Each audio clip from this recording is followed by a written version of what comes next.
Hey everyone, welcome back. My name is Mac, and today we're going to be talking about the Stormbringer Elemental build for Mythic Plus. I know I just made a video about the Farseer build, but I wanted to give Stormbringer a try because really that's where the fun of Elemental is in Mythic Plus. So while I did do some more testing on it, I found something that does work pretty well. I want to be upfront though about the state of Elemental at the moment. Without Apex talents, we're kind of struggling compared to other top tier specs. Now it is a pre-patch, so it's really not that big of a deal, but compared to last season with deeply rooted elements where we could completely blow up packs and compete for top damage pretty consistently, that's just not the case anymore. Elemental doesn't have those explosive proc windows anymore. We're no longer that super swingy spec that just deletes a pack because everything lined up perfectly, and instead we've kind of shifted into something a lot more consistent. The damage has become much steadier, and your multiple variance has become much lower, so while you're not going to be topping the meters like we used to with deeply rooted elements in the last season, you're still going to be able to keep up through the course of a dungeon because your output has become much more reliable and consistent. So the mindset going into this build isn't, Ellie's back, baby! It's more, this is the best way I found to make Elemental feel good to play, keep your damage respectable, and preserve some of that older reactive gameplay loop that we used to have. But before we get to the rotation, I want to talk about the actual talent setup at a high level, because a lot has changed for Elemental, and it's important to understand what this build is really leaning into. First off, the Elemental talent tree got shifted around pretty hard. A lot of what we gained were just flat stat increases, like 3% haste, 5% damage, and stuff like that. A lot less flashy, not so much fun stuff, but noticeable damage increases. A big shift this season is that a lot of our damage is coming from our passive elementals now. Because of that, we're spending points in synergistic elemental talents instead of just the few raw spell modifiers. Things like Fury of the Storm, Elemental Unity, Everlasting Elements, and Primal Elementalist all stack together to give us a surprising amount of free damage over the course of a dungeon. But the real meat of this build is the left side of the talent tree, which is where most of the real interaction comes from.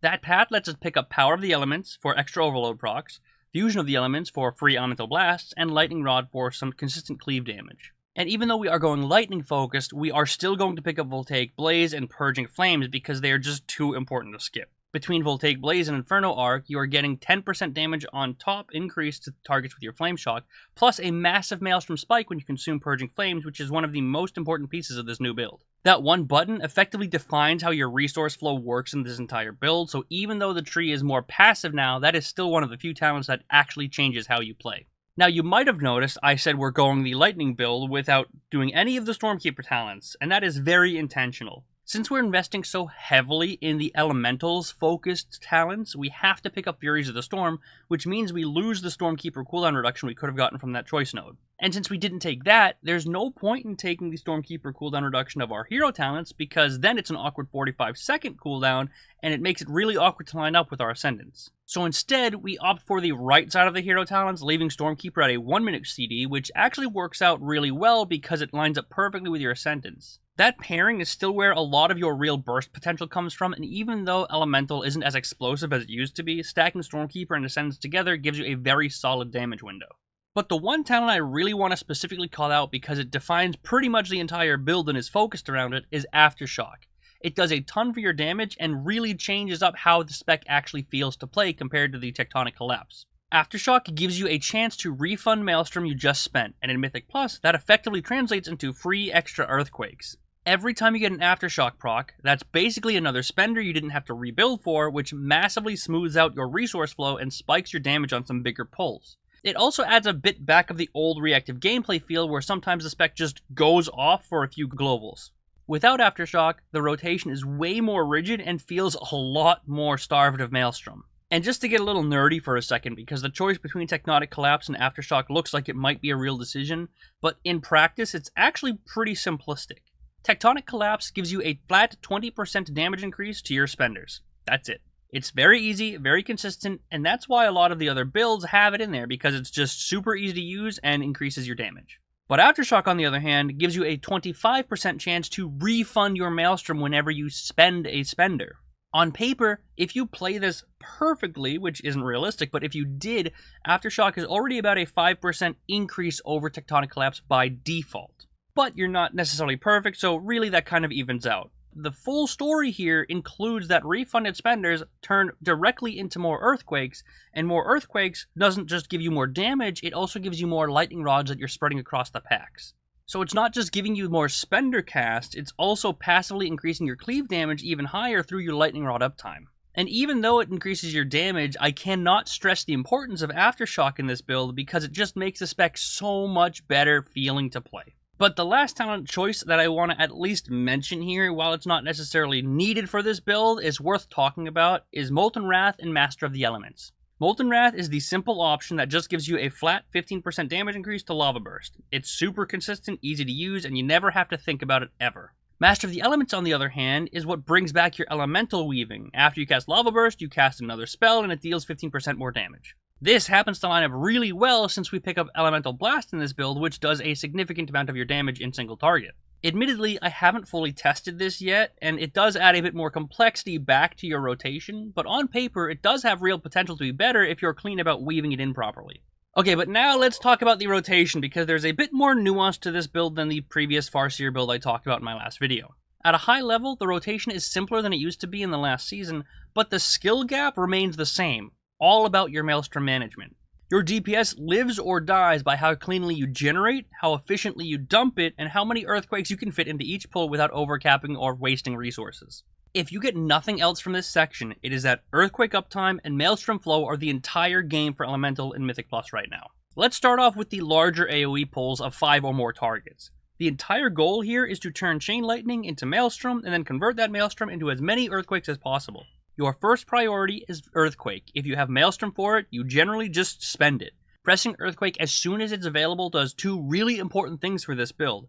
It keeps your damage flowing by spreading lightning rods, and it protects you from overcapping from overload procs that you can't really account for. With Power of the Maelstrom, Lightning Rod, and random overloads all feeding extra Maelstrom into your gameplay, it's very easy to accidentally waste resources. And since Aftershock can straight up refund your entire Maelstrom you just spent, every Earthquake you cast has a chance to get a free one right after that, which is another potential way you could very easily overcap on your resources. So the default rule here is, if you have enough Maelstrom to send an Earthquake, you probably should. Your second priority, and maybe even your first priority, I'm not entirely sure yet, is sending Voltaic Blaze on cooldown. You send it because you want that Purging Flame buff active as often as possible, which is where a bit more of the nuance comes into play. Next, we have Lava Burst, but this spell is the one that has massive dependencies. In large AoE packs, you only press Lava Burst when you have both a Lava Surge proc for the instant cast and the Purging Flame buff from Voltaic Blaze. Lava Burst is hit only when those 2 conditions are met, and outside of that, your globals are better spent building Maelstrom with Chain Lightning. But the real nuance here of this build is the Maelstrom management of your Purging Flames combo. Before you press that buffed Lava Burst, assuming all conditions are met, you need to make sure you are below 50 Maelstrom. When you cast Lava Burst with these conditionals, it generates a huge amount of Maelstrom, and if you are already high on Maelstrom, you can easily overcap and waste a ton of value. If you're lucky with procs and overloads, you could realistically gain 40 to 50 Maelstrom very quickly, so staying low before you send these meatballs flying is how you get the most out of the newest addition to this class. But aside from those conditions, we then send Tempests, and then we fill with Chain Lightning. So your priority on pulls is basically you dump Maelstrom with Earthquake, you Voltaic Blaze on cooldown to maintain your Purging Flames buff as often as possible, you then send Lava Burst, consume your Purging Flames buff only with a Lava Surge proc, and then you make sure you're low enough Maelstrom beforehand to actually benefit from that Maelstrom spike, and outside of all those scenarios, you then Tempest and then Chain Lightning. Now, the rotation changes slightly for 4 or less targets, where we pretty much follow the exact same order and still Chain Lightning even as low as 2 targets, with the only difference here being that we swap out Earthquake for Elemental Blast. It's worth mentioning that a pull this small really changes the pacing of the spec. Because there are fewer targets, your Maelstrom generation is a little bit slower, and your Elemental Blast has a higher Maelstrom cost, which makes it come out later, and then your Maelstrom management is arguably even more important since its generation is much slower than the larger packs. But single target is where the rotation actually shifts pretty significantly here. At a high level, single target is less about juggling a bunch of conditionals and way more about just maintaining a clean priority list without wasting globals or overcapping on Maelstrom. Your top priority here is Elemental Blast. If it's available, you press it. It is your hardest hidden button in this build, and a big part of your overall damage in single target alongside the extra buffs you get for casting it. Priority number 2 is maintaining Flame Shock. There's really nothing fancy here, it's just always needs to be in your target for that extra 10% damage from Inferno Arc. After that, it is Meatball City, baby. In single target, you are just sending Lava Burst as soon as you have them to make sure you don't overcap on those charges. Letting Lava Burst sit at 2 charges is a decent DPS loss, so the general default rule here is if you have a charge available, you press it ASAP. The only time this changes is if you decide to pick up Master of the Elements. At that point, Lava Burst becomes more of a setup button than a pure damage button. You start weaving it between other spells to buff your next one by 15% instead. And that usually means prioritizing Elemental Blast right after it. So, long story short, if you have Master of the Elements, you weave it between other spells, otherwise you just send them on cooldown. And then finally, the last priority here is spending Tempest procs and Lightning Bolts. Now, even though this priority list is a lot simpler, Maelstrom management still matters a lot in single target, and it's where Aftershock becomes especially valuable. Just like on smaller packs, and even worse in single target, your Maelstrom generation is much slower. Because of that, every Aftershock proc refund is a huge value, which is like its own feedback loop. More Elemental Blast means more secondary stat buffs. More secondary stat buffs means more cast, more damage, more overloads, and more Maelstrom generation. And most importantly, more Maelstrom generation means more spenders, which means even more Elemental Blasts. But that's all the rotational stuff you need. Let's quickly touch upon the cooldowns, because while they're simplified, Stormkeeper has effectively become its own mini cooldown, so let's talk about that now. Your entire cooldown plan here, mainly talking about Ascendance, is to make sure you have Stormkeeper and Ascendance together. You should never send Ascendance without Stormkeeper. With Ascendance being a 2-minute cooldown and Stormkeeper being a 1-minute cooldown in this build, as long as you're not randomly desyncing them, they naturally line up every other Stormkeeper use. Because of that timing, you don't need to do any weird holding or complicated planning. As long as you're using Stormkeeper reasonably close to the cooldown, it should always be roughly lined up with Ascendance when Ascendance is ready, and that makes it one of the easiest burst windows in the game to manage. If they do ever desync, it's usually worth holding Stormkeeper briefly to realign it with Ascendance instead of just firing it off on cooldown.